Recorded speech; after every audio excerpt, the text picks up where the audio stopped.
Welcome back to Tales Arcane. Today we're going to talk about milestone leveling. I had someone message me on Instagram this morning just asking for some tips about how to handle milestone, and it occurred to me that a lot of people who are coming into the hobby for the first time might not be quite certain how to use this. It puts a lot of power in the hands of the DM, and the DM might not be confident in when and how to apply a milestone. In this video I will cover everything you need to know about milestone leveling in 5e D&D, how to use it, why it's so popular, some pitfalls to avoid, and how I approach leveling in general in my own games. By the way, if you want to support what I do here on the channel, I have a Patreon. There's a link down below this video, and if you sign up to my Patreon, you can get access to more than 1,000 pages of my original homebrew content, campaign settings, adventures, travel encounters, and a whole lot more. Broadly speaking, there are two ways to level up a character in D&D. One is XP leveling and one is milestone. Now XP was for a long time the main way to level up a character. XP stands for experience points, and you got experience points by killing monsters. Each monster, and this is still true today,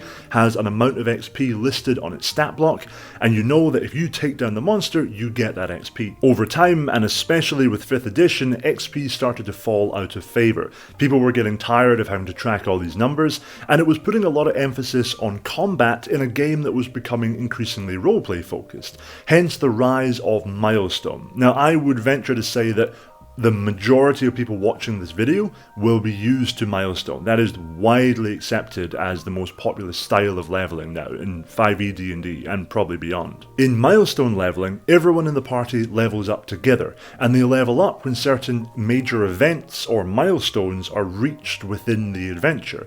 A major milestone could be arriving at an important location, it could be taking down an important enemy, anything that the DM deems to be an important milestone event in the grand story that the players and the DM are telling together. Milestone has a bunch of benefits. It's party-wide, so everyone levels up together. You don't have the fighter getting ahead of the wizard at lower levels because the fighter is doing all the takedowns and claiming all the XP. And it dovetails much more effectively with the modern style of D&D, where roleplay is just as much, if not more, of a component than combat. Now with Milestone, one of the challenges is that the DM is given a lot more power and responsibility than with XP.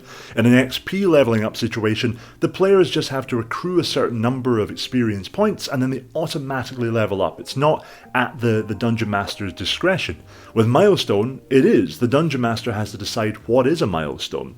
And how often will these milestones occur? That second question is important. How often should people level up with milestone? You're going to get a lot of different answers on this depending on who you ask, but I will give you my take. Firstly, what is really important is the length of the campaign you're planning to run. For example, if you have a campaign that will span potentially years of your life, you can afford to have everyone level up at a much slower, more sedate, slow burn pace. However, if you're running something quite short, for example, a campaign that will last maybe 4 or 5 sessions over the course of 1 or 2 months, then perhaps faster leveling is appropriate. For example, I'm currently running a Strixhaven campaign, and my plan is to wrap that campaign up at the end of the year. I've been running it over the course of a year, but we only get to play once a month, so it's not actually that many sessions. So I've been leveling everyone up pretty fast. My bar for what counts as a milestone is much lower in that campaign versus a campaign where I play every week and I'm planning to keep that going for potentially years.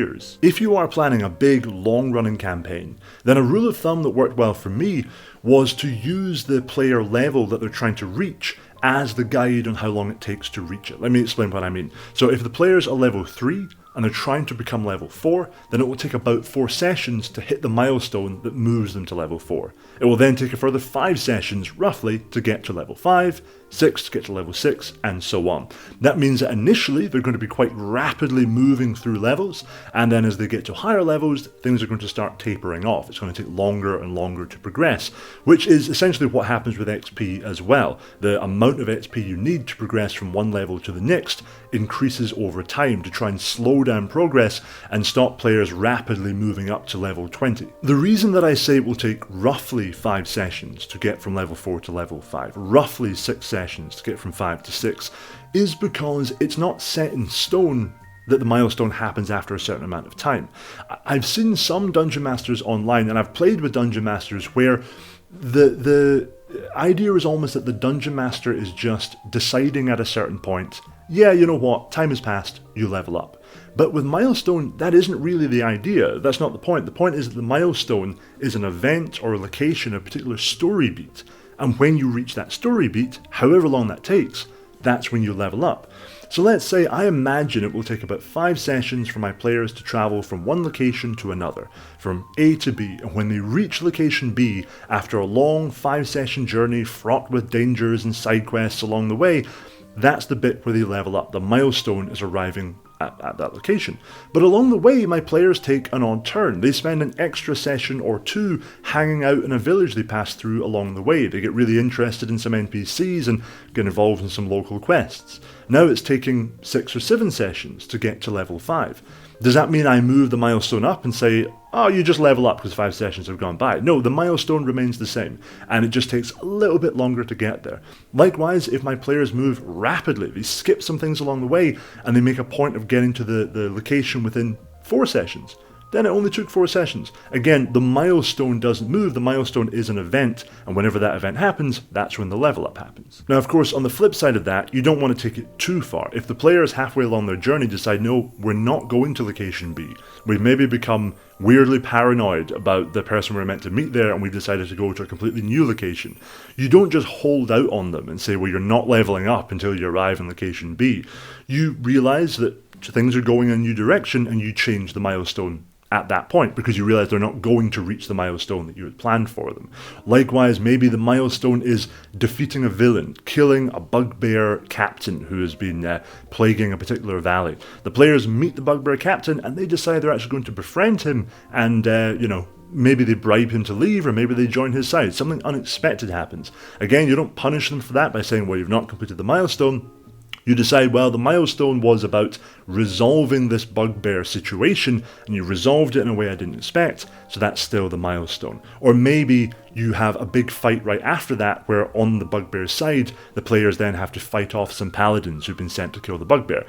A big combat event that will feel like the milestone, but wasn't the milestone you originally planned. As is always the case in D&D, you never know what your players are going to do, and you don't want to punish your players for doing the unexpected. If you have to evolve and adapt, you evolve and adapt. But a lot of the time, the players are going to end up going to the city you expect them to go to, they are going to end up killing the boss you expect them to kill, and so it's safe to bet that that is a good milestone.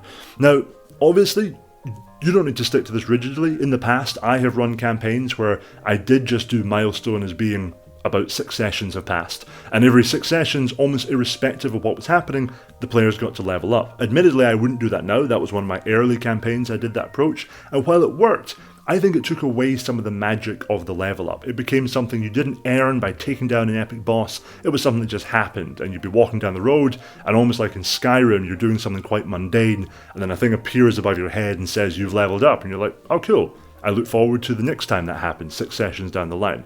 I much prefer the approach where the players can feel that they're going towards a big climactic milestone event, and they can suss out, even if you've not said it, that there's probably going to be a level up at the end of taking down a boss or reaching a hard to reach temple high in the mountains. Another thing to consider is how the level up actually happens in game. Now, the simplest approach is just to say, hey guys, you leveled up, and they go away after the session, they add their new abilities, add their new points, and everyone moves on. You start the next session leveled up.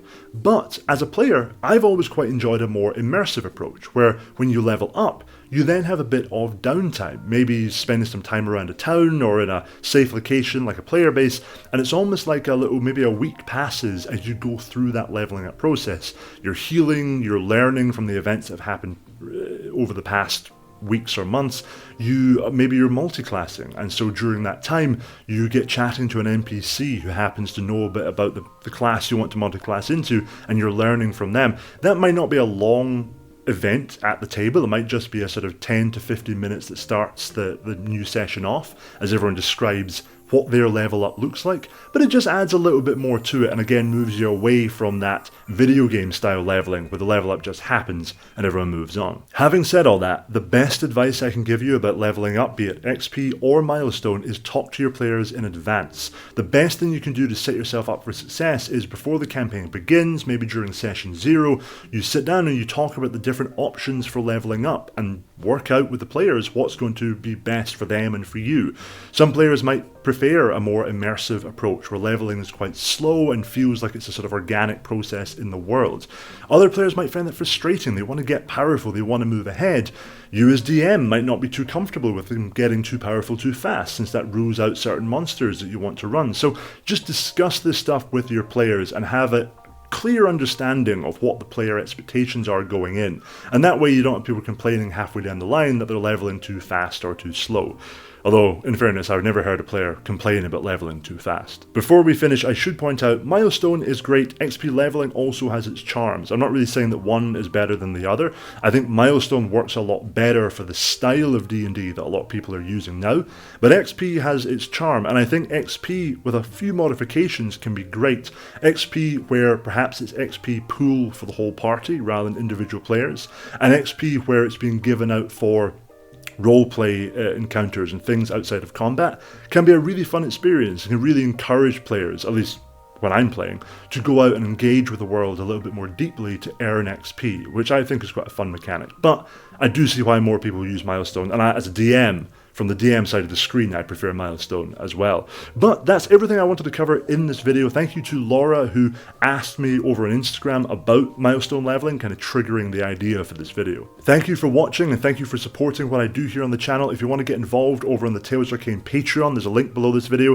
And remember, when you sign up, you get more than 1,000 pages of my original homebrew content. Also, I have a Kickstarter coming out for a 5e campaign setting. The link to that is also below this video if you're interested in anthropomorphic animals in Napoleonic era fantasy. But anyway, I'll see you in the next video.